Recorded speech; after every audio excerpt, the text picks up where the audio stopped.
নমস্কাৰ ছাত্ৰ ছাত্ৰীসকল আজি আমি পঢ়িম পঞ্চ ইন্দ্ৰিয়ৰ বিষয়ে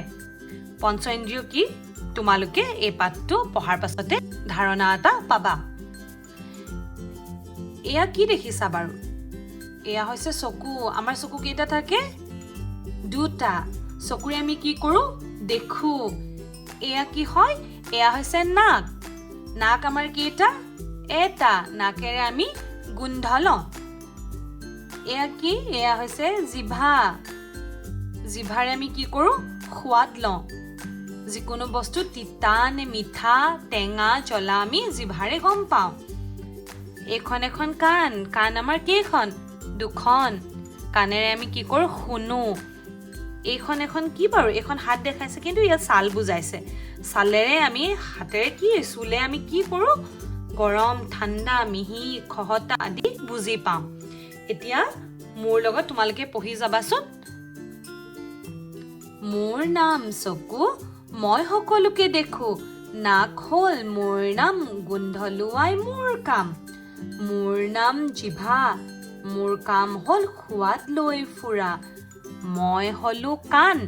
শুনাই হ'ল মোৰ কাম মই হলো ছাল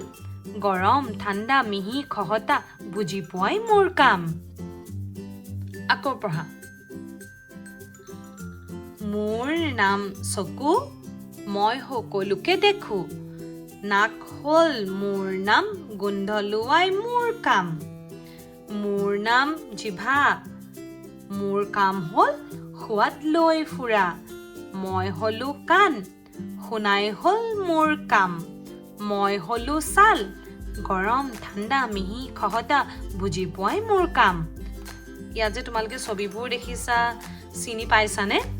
এয়া বিভিন্ন বস্তু খাদ্য বস্তু প্লেটখনত থৈ দিছে এয়া হৈছে প্ৰাকৃতিক দৃশ্য এইটো এটা বেল যেটো তোমালোকে যে বিদ্যালয় হোমৱাৰ আৰম্ভণিৰ সময়ত আৰু শেষত যে শুনা টিং টিং শব্দটো ইয়াৰ পৰাই ওলাই এয়া হৈছে বিভিন্ন ফুলৰ ছবি আৰু এয়া তেতেলী আৰু আমলখিৰ ছবি এতিয়া আমি এই চকুৰে কি কৰো চকুৰে ইমান সুন্দৰ সুন্দৰ প্ৰাকৃতিক দৃশ্যবোৰ আমি দেখা পাওঁ আৰু নাকেৰে আমি কি কৰো নাকেৰে আমি ধুনীয়া ধুনীয়া ফুলবোৰৰ গোন্ধ লওঁ আৰু এই জিভাৰে আমি কি কৰো এই তেতেলী যে টেঙা আমলখি যে কেহা আমি এই জিভাখনৰ পৰাই আমি গম পাওঁ আৰু এয়া যে টিং টিং টিং শব্দ শুনা পাওঁ বিদ্যালয়ত এয়া কেনেকে শুনা পাওঁ এই কাণখনেৰে শুনা পাওঁ আৰু আমাৰ এই হাতখনৰ ছালেৰে আমি যে চুই বস্তুবোৰ গম পাওঁ এইটো গোটা নে মিহি সৰু বস্তু নে ডাঙৰ বস্তু আমি কেনেকে গম পাম এই হাতখনেৰে আমি চুলে গম পাওঁ আজিলৈ আহিছো ধন্যবাদ